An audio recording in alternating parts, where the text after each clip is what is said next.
CTET paper 2 जुलाई 2019 का हम आज हल कर रहे हैं। ठीक है, क्वेश्चन नंबर 1 है -4 भाग 2। ठीक है, तो इसको हल करेंगे। -3 माइनस 3 ये -3 -7 -8 +4 -48 और डिवाइडेड बाय 6 का मान बताना है। ठीक है, तो जब हम इसको हल करेंगे तो यहाँ पर आपको दिखाई दे रहा है ये 2 से भाग देंगे 4 को तो कितना आ जाएगा -2। ठीक है, क्रॉस में कितना है -3, ये माइनस ये माइनस इधर, ये जब आएगा तो प्लस हो जाएगा +3। ठीक है, इनटू में ये -3 और ये -7 इससे मल्टीप्लाई होगी इसके तो कितना हो जाएगा 21 -8 प्लस से कितना है 4 और इसकी जब डिवाइड करेंगे 6 से तो कितना आ जाएगा -8। ठीक है, इसको हल कर लेंगे। 3 दूनी 6 कितना आ गया 21 में से 8 गए 13 और 13 तिया 39 प्लस के 39 माइनस के 8 चौक 32। ठीक है, अब इसको हल कर लेंगे। 39 6 45 45 में से 32 गए 13। ये क्या आएगा आंसर। ऑप्शन कौन सा बन रहा है? ऑप्शन बन रहा है डी। क्वेश्चन नंबर 2 है गिनी दी हुई है 44/49 33/38 22/25 तथा 24/29 को अवरोही क्रम में निम्न प्रकार से लिखा जाता है। ठीक है, अवरोही क्रम में लिखना है जो गिन हमें दी हुई है। कौन कौन सी दी हुई? 44/49 33/38 22/25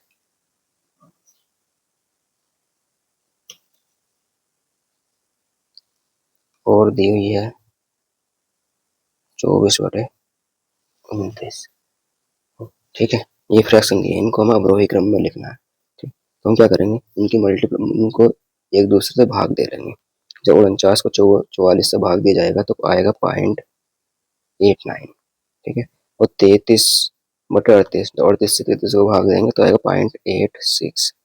ठीक, ऐसे इसको भाग देनी है तो आ जाएगा 0.88 और 0.82।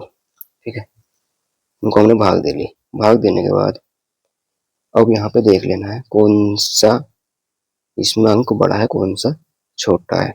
ठीक है, तो आपको कौन सा बड़ा दिखाई दे रहा है 0.89, तो सबसे पहले कौन सा आ जाएगा 44/49। तो इसके बाद क्या है 88 यानी 22/25। उसके बाद क्या है 86 33/38। फिर क्या है 24/29। ठीक है, कौन सा ऑप्शन बन रहा है 44/49 22/25 33/38 और 24। ऑप्शन डी इसका सही हो जाएगा। क्वेश्चन नंबर 3 दिया हुआ है x बराबर 2 की पावर 3 क्रॉस 3 की पावर 2 क्रॉस 5 की पावर 3 क्रॉस 7 की पावर 3 और y बराबर 2 की पावर 2 क्रॉस 3 की पावर 3 क्रॉस 5 की पावर 7 5 की पावर 4 क्रॉस 7 की पावर 3 तथा z बराबर 2 की पावर 4 क्रॉस 3 की पावर 4 क्रॉस 5 की पावर 2 क्रॉस 7 की पावर 5 है तो x y z का महत्तम समावर्तक ज्ञात करना है। ठीक है, जब भी हमें किसी भी का भी महत्तम समावर्तक ज्ञात करना हो एचसीएफ तो हम उसका सबसे कॉमन वनिष्ठ पार्ट जो होता है वो लेते हैं। ठीक है, तो यहाँ पे इसमें हमें ज्ञात करना है एचसीएफ यानी कि मैथ से। यहाँ देखो सबसे छोटा यहाँ पे 2 है, यहाँ 3 है, यहाँ 4 है, सबसे छोटा कितना है 2। तो 2 की पावर 2 क्रॉस 3 की पावर सबसे कम कितनी है 2 ही है। फिर किसकी है 5 की पावर सबसे कम कितनी है 2 ही है और 7 की पावर कितनी है सबसे कम 3। ठीक, तो इसको हम लिख लेंगे 2 तिया 6 6 पंजे 30 तो ये सेम घात है 30 की पावर 2 क्रॉस 7 की पावर 3। ये क्या हो जाएगा आंसर हो जाएगा। ऑप्शन कौन सा बन रहा है 30 की पावर 2। ऑप्शन बन रहा है बी। ठीक है, क्वेश्चन नंबर 4। क्वेश्चन नंबर 4 क्या कह रहा है? ये कह रहा है 52,272 बराबर दे रखा पी स्क्वायर क्रॉस क्यू की पावर 3 प्लस क्रॉस आर की पावर 4, जहाँ पी क्यू और आर अभाज्य संख्याएं हैं तो 2p प्लस 2 माइनस आर का मान है, ये ज्ञात हमें करना है। ठीक है, हम क्या करेंगे, ये जो दे रखा 52,272 का इसका फैक्टर कर लेंगे।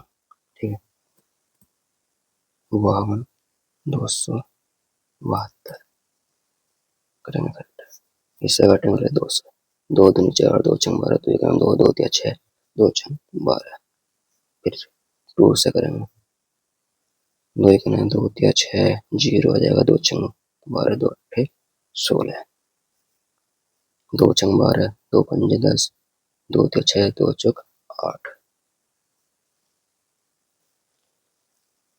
अब फिर 2 से करेंगे, 2 तिया 6, 2 सत्ते 14, 2 छंग 12, 2 सत्ते 14, 2 तिया 6, 2 दूनी 4 आएगा, 2 दूनी 4, 2 छंग 12, 2 सत्ते 14। ठीक है, अब करेंगे 3 से, 3 का ना 3 नहीं जरा 0 3 अट्ठे 24, 3 9 27। अब किससे करना है, अब फिर 3 से करो, 3 तिया 9, 3 छंग 18, 3 तिया, अब कर लो 11 से, ये 3 से ही करो, 1 2 1, ये आ गया।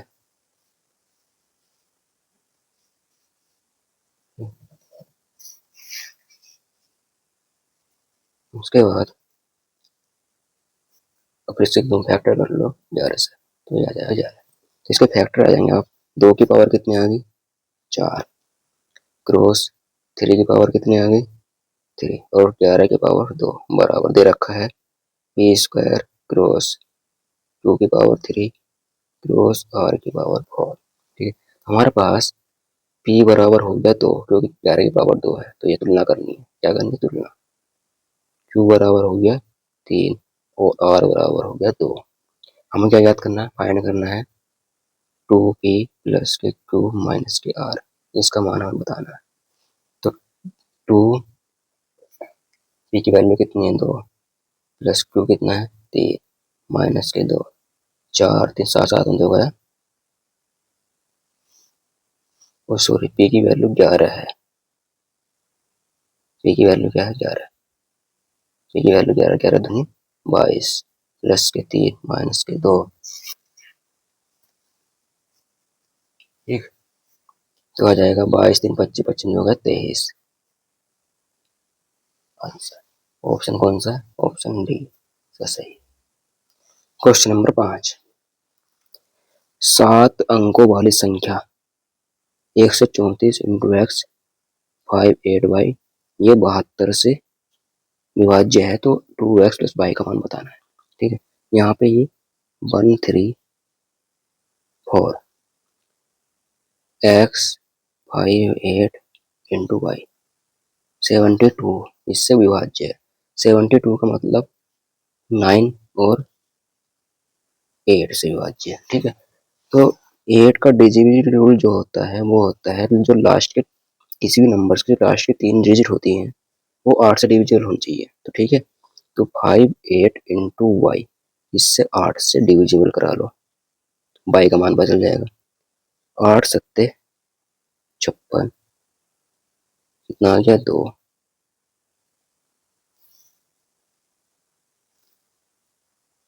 तो यहाँ बाई आ रहा। ठीक है, अब बाई का मान यहाँ पे क्या लिया जाए जिससे 8 से ये डिविजल हो जाए, तो ये हम बाई बराबर यहाँ 4 ले लें तो यहाँ 8 से डिविजल हो जाएगा, तो बाई का मान 4 आ गया। ये बाई का मान 4 आ गया तो इसमें रख लेंगे क्या है 134 इंटू एक्स 584, ये मान आ गया।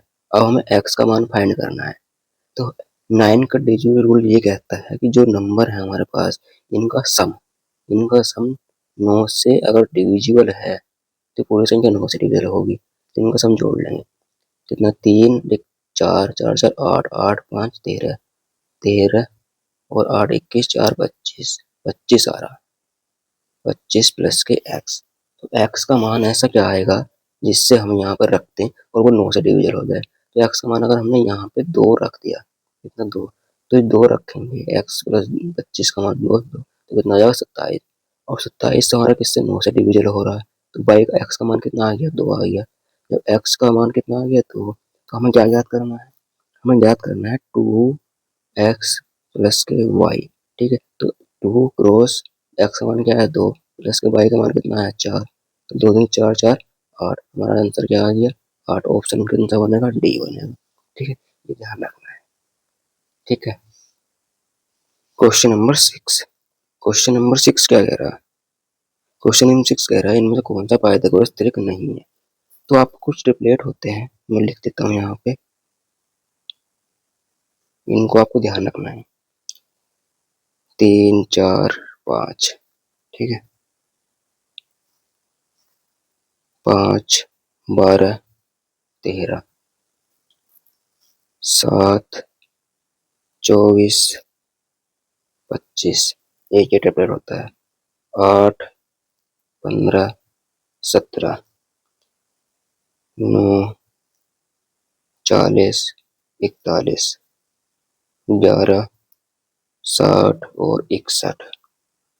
ठीक है, ये ट्रिपलेट है हमारे पास, बहुत है इस तरीके के, और भी लिख देता हूँ 12 35 और 37 13 84 85। ठीक है, ये ट्रिपलेट होता है हमारे पास। अब इनमें देख लो कौन सा ट्रिपलेट नहीं है, ये ट्रिपलेट आपको याद रखना है। अगर आपको एग्जाम में समय कम लगाना है तो ट्रिपलेट को आपको याद करने पड़ेंगे। देखो 3, ये 11, ये तो ये रहा, ये भी है 7 24 25 भी है, 8 17 8 15 17 ये भी है, 13 84 85 13 84 85 नहीं है, 13 84 85 भी है। ट्रिपलेट कौन सा नहीं है ये बताना है। ठीक है, तो इसमें आपको कौन सा नहीं दिखाई दे रहा, 11 60 61 है यहाँ पे 63, तो ये वाला इसका ट्रिपलेट नहीं होगा। ठीक है, ये आपको ट्रिपलेट याद करने हैं। ठीक, और फिर भी अगर नहीं पता चले नहीं है तो आपको क्या करना है, तो कर्ण की सबसे बड़ी भुजा होती है, दोनों भुजाओं का योग उसके बराबर होना चाहिए। ठीक है, जैसे मैं करके दिखाता हूँ, ये 13 13 का स्क्वायर प्लस के 84 के वर्ग का स्क्वायर बराबर किसके आना चाहिए 85 के वर्ग के स्क्वायर के। ठीक है, अब 13 का स्क्वायर क्या होता है, 13 का स्क्वायर होता है 169 प्लस 84 का स्क्वायर होता है आपके पास 7056 बराबर 85 का स्क्वायर करेंगे तो 72 25 हमारे पास आएगा। ठीक, और जब हम इनको हल करेंगे तो ये 72 25 ही आ जाएगा, और ये भी 72 25 ही आ जाएगा। इस तरीके से जो भुजाएं तो जो भुजाओं का योग तीसरी भुजा के बराबर आ जाए तो वो ट्रिपलेट है, अगर नहीं आता वो ट्रिपलेट नहीं है। तो इसमें ट्रिपलेट नहीं, बाकी सब ट्रिपलेट है। क्वेश्चन नंबर 7, उस कोण की माप जिसके संपूरक कोण की माप उसके पूरक कोण माप के 4 गुना के बराबर है, निम्न है, ये आपको बताना है। ठीक है, तो इसको हम हल करेंगे। उस कोण की माप जिसके संपूरक कोण की माप उसके पूरक कोण की माप के 4 गुना के बराबर है। ठीक है, ऑप्शन से हल करना है। ठीक है, तो पहले हम ले लेते हैं डी से, हमने डी ले लिया और ये 60 दे रखा है। ठीक है, कोण थीटा बराबर, और इसका संपूरक कोण हो जाएगा इसका 120। ठीक है, संपूरक कोण कितना हो जाएगा 180 में 60 घटाएंगे 120 बराबर क्या है उसके पूरक कोण के माप के 4 गुना के बराबर। अब इसका पूरा कोण कितना हो जाएगा थीटा 60 पूरा कोण होता है 90 माइनस थीटा, 90 में 60 घटाएंगे कितना आएगा 30। ठीक है, 30 के कितने गुना के बराबर है 4 के, 4 के, तो 120 बराबर 120, यही क्या है सही ऑप्शन डी।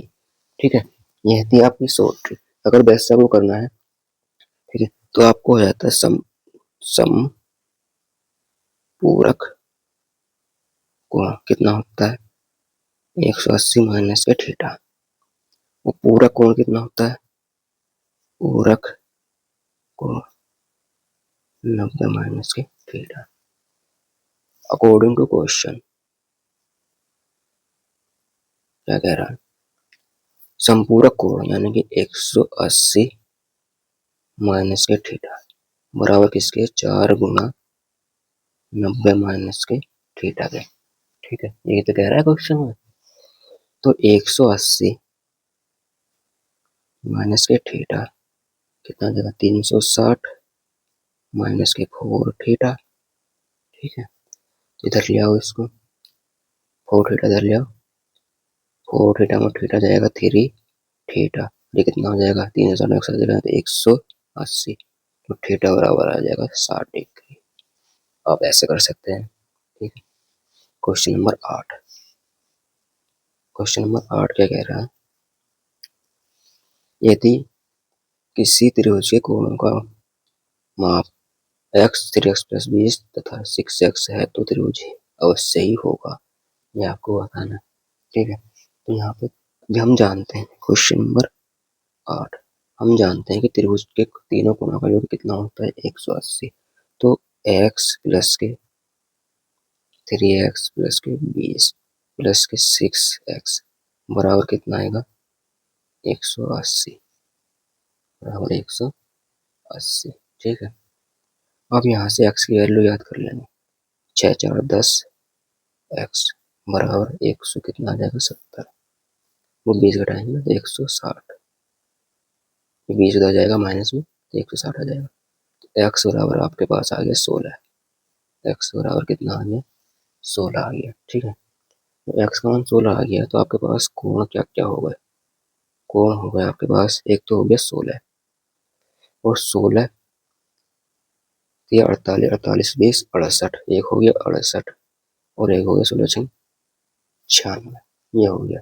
अब इसमें यहाँ पर देखो, एक कोण जो है आपका 90 से बड़ा है, 90 से बड़ा है कौन सा, 96। ठीक है, जब भी 90 से कोई बड़ा हो जाए, एक कोण हो जाए, तो वह त्रिभुज जो है अधिक कोण होता है। कौन सा होता है, अधिक कोण। ऑप्शन बी इसका सही हो जाएगा। ठीक है, क्वेश्चन नंबर 9, त्रिभुज आपको दिया हुआ है ABC और DEF में कोण C बराबर कोण F है और AC बराबर DF है और BC बराबर EF है। यदि AB बराबर 2x-1 तथा DE बराबर 5x-4 है तो x का मान आपको फाइंड करना है। क्वेश्चन नंबर 9, हम त्रिभुज बना लेंगे। ये बार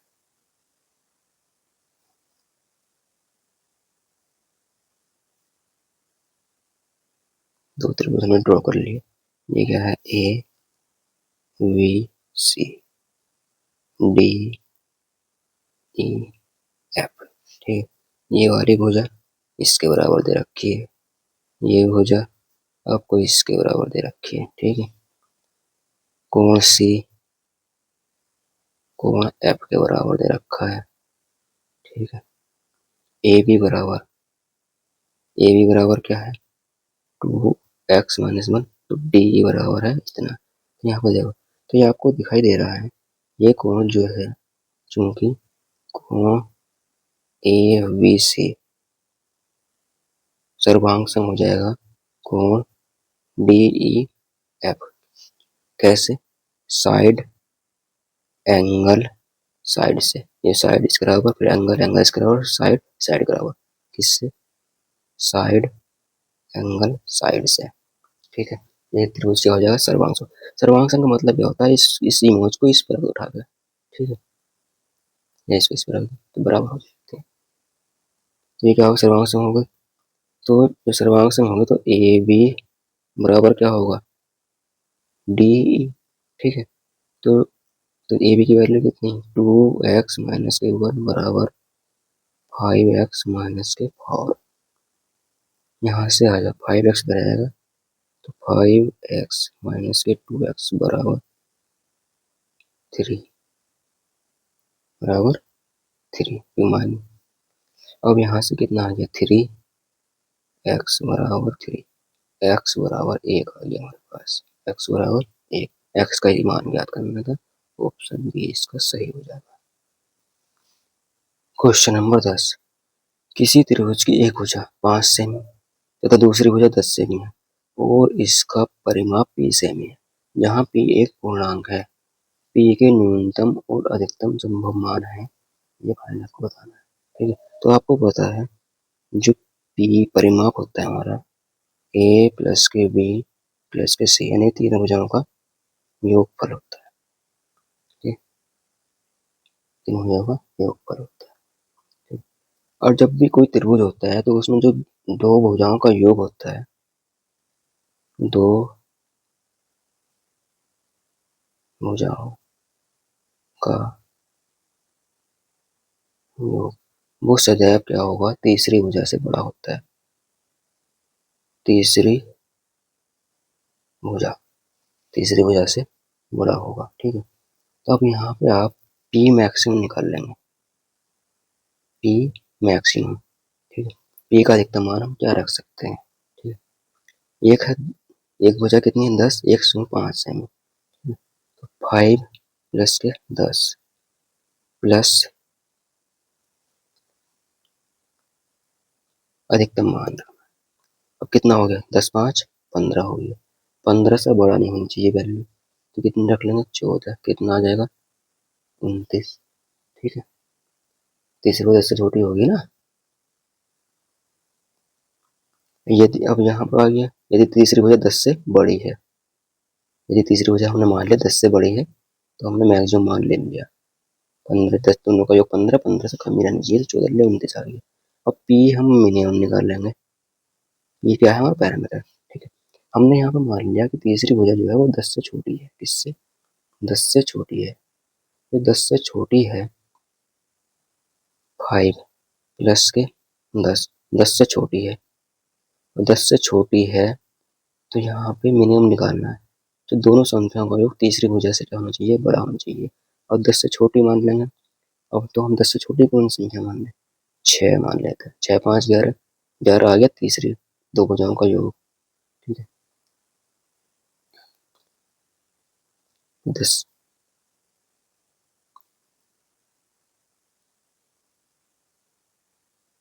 बराबर कितना आ जाएगा, 21।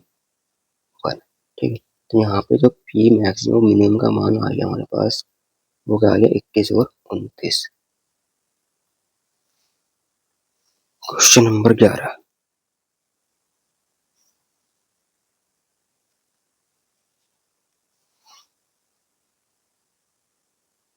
क्या कह रहा है, आंकड़े दिए हुए हैं 13 8 15 14 17 9 14 16।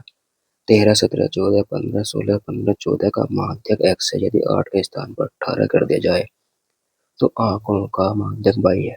x तथा y के मानों का योग आपको बताना है। ठीक है, तो पहले तो आप इसको आरोही क्रम में लिख लेंगे, बढ़ते क्रम में। ठीक है, कैसे करना है, 9, 9 कहाँ पे है, कट करते रहो। 9, 9 के बाद शुरू में तो 8 है ना, 8 8 9 जो भी है, फिर उसके बाद 13, फिर 13 14 14, 4 बार 14 दे रहा हुआ है। ठीक है, 1 2 3 4, उसके बाद क्या है, 15। ठीक है, 15 3 बार दिया हुआ है, 1 2 3, 15 हो गया।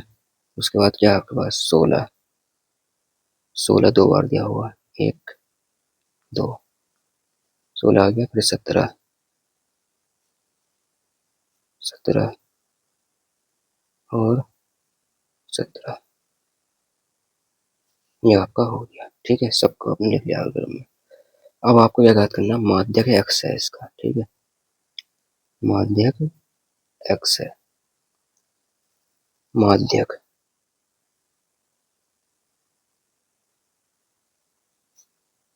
x बराबर, अब यहाँ पर देखो कितनी संख्या, 1 2 3 4 5 6 7 8 9 10 11 12 13 14 15, यानी कि 15/15 और यानी 8वीं संख्या, 15 + 1 / 2, बीच की 8वीं संख्या, 2 तो 4 तो 6 एक साथ, यानी कि 8वीं आ गई 14। ठीक है, मध्य की संख्या आंकड़ों की मध्य संख्या क्या होगा, माध्यक होगा। माध्यक का मान आ गया हमारे पास, क्या याद करना है। अब कह रहा है यदि 8 के स्थान पर 18 कर दिया जाए, 8 के स्थान पर 8 यहाँ से हटाओ और यहाँ पे क्या कर दो, 18 कर दो, तो माध्यक y है, तो y बराबर कितना हो जाएगा, 15। एक साइन रख सक जाएंगे, y बराबर कितना हो जाएगा, 15 हो गया, y बराबर 15 हो गया। तो क्या करना है, फाइंड करना है x तथा y के मानों का योग, x प्लस y बराबर बताना है। तो 14 प्लस के 15 बराबर 29, ऑप्शन डी इसका आंसर हो जाएगा। क्वेश्चन नंबर 12, क्वेश्चन नंबर 12 क्या कह रहा है, ये कह रहा है किसी थैले में 3 कैसी व्हाइट, 2 ब्लू और 5 रेड गेंद है। थैले में से यदृच्छा एक गेंद निकाली जाती है, तो निकाली गई गेंद लाल रंग की नहीं है, इसकी क्या प्रायिकता है। ठीक है, तो हम पहले क्या कर लेते हैं, लाल रंग की गेंद की प्रायिकता निकाल लेंगे होने की। ठीक है, लाल रंग के होने की प्रायिकता, लाल रंग के होने की प्रायिकता बराबर टोटल गेंद कितनी हो जाएंगी, टोटल गेंद हो जाएंगी 3 2 5 5 10 10, और लाल रंग की कितनी है 5 5, तो कितनी आ गई 1/2, और न होने के निकाल लेंगे, नहीं होने की प्रायिकता 1 माइनस के 1/2 बराबर 1/2, ऑप्शन ए सही।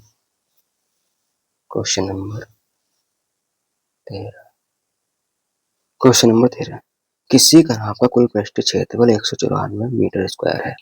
यदि इसकी लंबाई 8 मीटर तथा चौड़ाई 6 मीटर है, तो इसका आयतन मीटर के क्यूब में ज्ञात करना है। ठीक है, तो आपको पता है जो पृष्ठीय क्षेत्रफल होता है घनाभ का, वो कितना होता है 2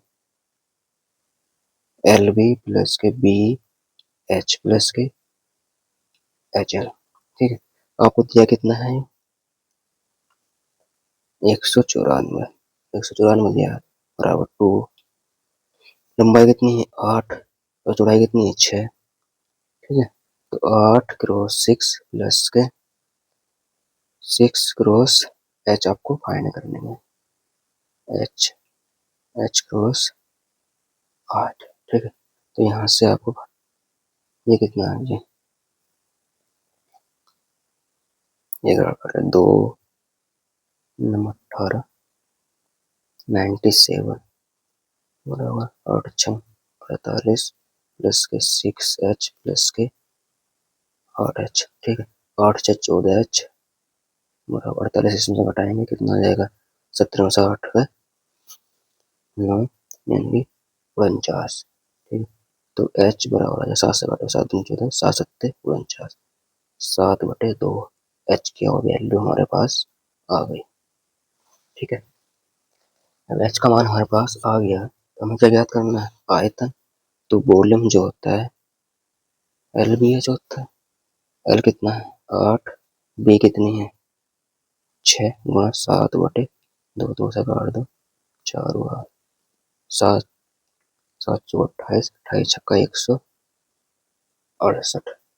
ठीक है, मीटर की, तो ये क्या आ जाएगा आंसर कहाँ पे, ऑप्शन डी इसका सही हो जाएगा।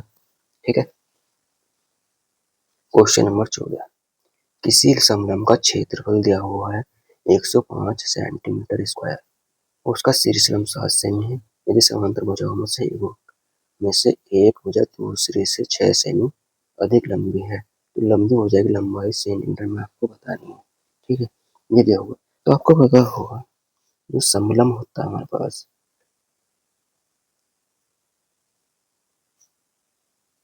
समलंब का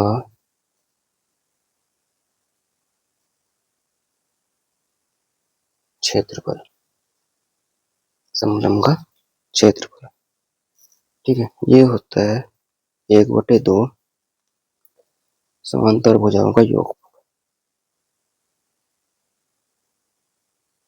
समांतर भुजाओं का योग। ठीक है, क्रॉस शीर्ष शिला। ठीक है, अब यहाँ पर देखो कितना दिया हुआ क्षेत्रफल 105 बराबर 1/2। समांतर भुजा कितनी है, हमने मान लिया ऐड कर लेंगे कि एक भुजा x है। ठीक है, तो दूसरी भुजा कितनी हो जाएगी, दूसरी भुजा कितनी है 7, दूसरी भुजा 6 से भी अधिक है ना, तो x प्लस के 6 हो जाएगा, x प्लस के 6। क्रॉस शीर्ष दे रखा आपको 7 सेमी, 7 कितना हो गया 105 गुणा 2 बराबर 2x प्लस के 6 और क्रॉस के 7। ठीक है, तो इससे काटेंगे 7 से आ जाएगा 15 सकते 105। 2x प्लस के 6 बराबर आ गया 30, 2x बराबर आ गया 24, x बराबर आ गया आपके पास 12। ठीक है, x बराबर 12। आपको बतानी क्या है, सबसे लंबी भुजा की बजाय लंबाई बतानी है। तो सबसे लंबी भुजा की लंबाई जो हो जाएगी, लंबी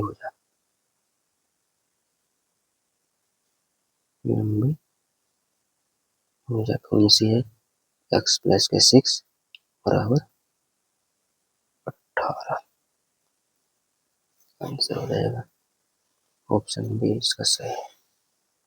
क्वेश्चन नंबर 15,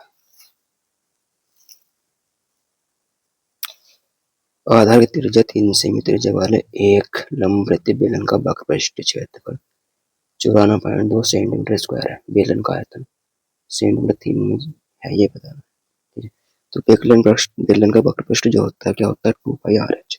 ठीक है, क्या होता है 2πr(h). 2πr(h) कितना दे रखा है आपको 94.2 सेमी, 94.2 सेमी बराबर 2πr(h). ठीक है, अब यहाँ से 94 वैल्यू दे रखी, किसकी दे रखी है 2 क्रॉस पाई की वैल्यू रख लेंगे हम 3.14 क्रॉस आर कितना है 3 और एच आपको ज्ञात करना है पहले। ठीक है, अब 94.2 तो एच बराबर निकल कर आएगा यहाँ से 94.2 अपॉन 2 क्रॉस 3.14 क्रॉस 3। ठीक, तो यहाँ से पॉइंट के बाद 2 तो यहाँ 0 लगा, ये कट कर लिया। ठीक है, अब यहाँ से इसको काटा फाटे कर लो, तो एच बराबर काटेंगे तो एच बराबर आपके पास आ जाएगा 2 से काटो, 2 चौक 8, 2 सत्ते 14, 2 1 9 0। 3 से काटो, 3 से कट जाएगा 4 7 4 11 पर पड़ जाएगा 3 का ना 3 3 पंजे 15 3 सत्ते 21 0। ठीक, ये देखो 3 पंजे 15 14 पंजे 70, 5 बार कट रहा पूरा पूरा, तो एच बराबर कितना आ गया 5, एच बराबर 5 आ गया हमारे पास। अब क्या याद करना है, बेलन का आयतन, तो बेलन का आयतन होता है पाई आर स्क्वायर एच। ठीक है, पाई आर स्क्वायर एच। अब यहाँ से पाई की वैल्यू रख लो 3.14, पॉइंट में रखनी पड़ेगी क्योंकि आंसर पॉइंट में आ रहा है यहाँ पे 3.14 क्रॉस आर कितना 3, 3 का स्क्वायर 9 गुणा 5, इनकी गुणा कर लेंगे आ जाएगा 141.3 होगा, ऑप्शन सी बनेगा। ठीक है,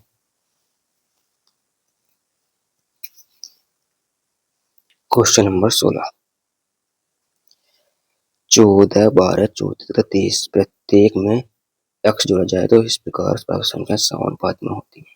ठीक, तो इस प्रत्येक में x जोड़ना है और समानुपात में बताना है, तो 14 प्लस के x और 12 प्लस के x बराबर 34 प्लस के x और 30 प्लस के x। ठीक, गुणा कर लो, 14 दिया 42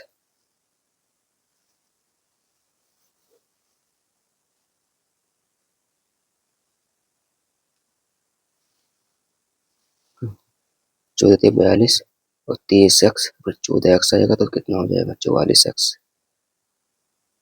ठीक है, बराबर 408 प्लस के 34 और 12 34 40 एक्स, ये आ जाएगा आपके पास।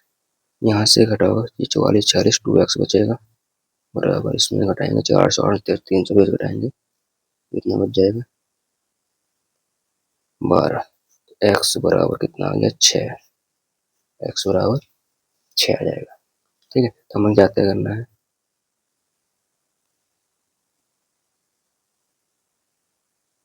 12x प्लस 12 गुणा 6 प्लस 9 बराबर 12 छंग 72 9 81 81 का वर्गमूल 9। ऑप्शन सी बनेगा। Question number 17।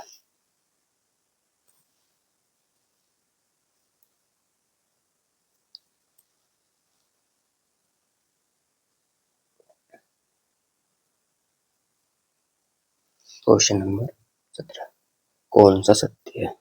ठीक है, एक कोण की दो सममित रेखाएं होती हैं, एक समभुज की केवल 4 सममित रेखाएं होती हैं, 10 भुजा वाले एक समबाहुभुज की 10 सममित रेखाएं होती हैं, एक वृत्त की कोई सममित रेखा नहीं होती। ठीक है, ये बताना है। ठीक है, तो आपको ध्यान रखना है जो यहाँ पे एक कोण की जो 2 सममित रेखाएं होती है बिल्कुल सही है, और समभुज की केवल 4 सममित रेखाएं होती हैं।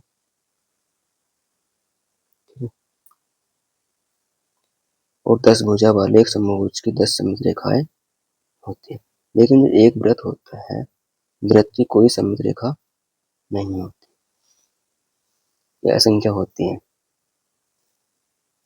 इसका ऑप्शन सी, इसमें बताना है कौन सा सत्य है। ठीक है, 10 भुजा वाले समभुज की 10 सममित रेखाएं होती हैं, ये सत्य है, बाकी जो है ये असत्य है।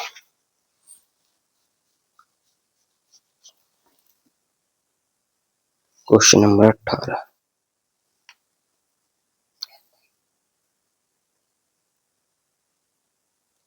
एक्स का वह मान जो समीकरण को संतुष्ट करता है वह निम्न समीकरण को भी संतुष्ट करता है, ये बताना है। 10 एक्स प्लस के 6 इसके 8 बराबर 5 इसके 4, ये आपको दिया हुआ। ठीक है, तो यहाँ से इसको हल करना है। क्या करना है इसको हल, 10x प्लस के 60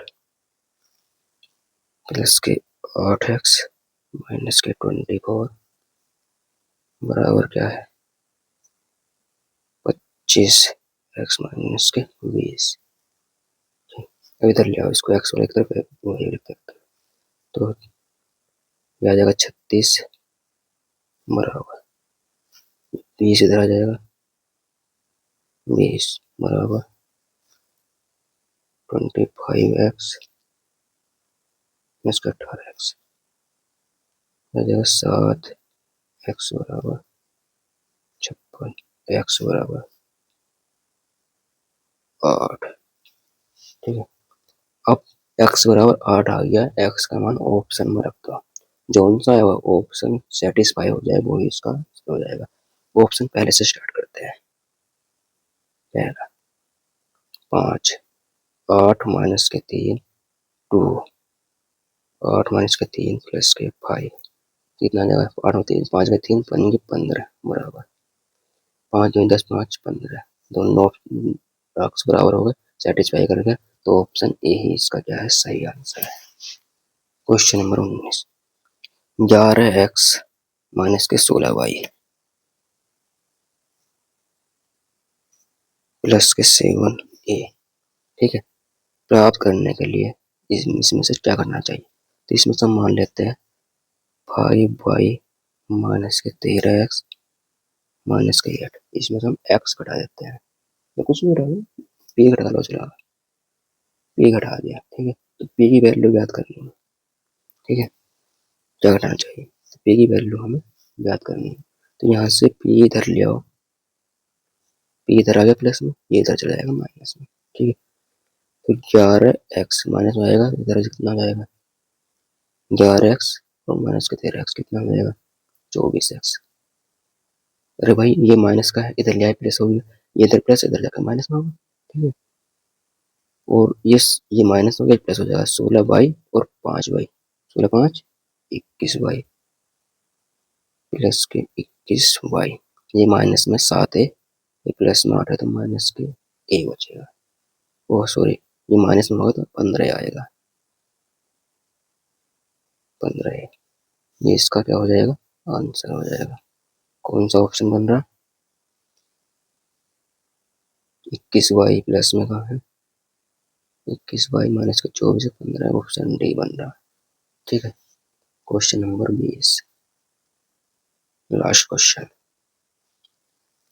कौन सा कथन पूर्णांक के लिए सत्य नहीं है, ठीक है, पूर्णांक के लिए सत्य नहीं।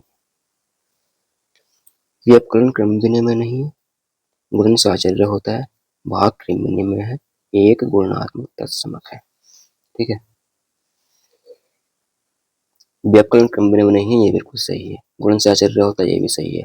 भाग क्रम विनिमय नहीं होता, ये गलत है। और गुणात्मक एक गुणात्मक तत्समक है, ये भी सही है। तो सत्य नहीं कुछ है तो ऑप्शन सी इसका सही हो जाएगा, ठीक है मित्रों।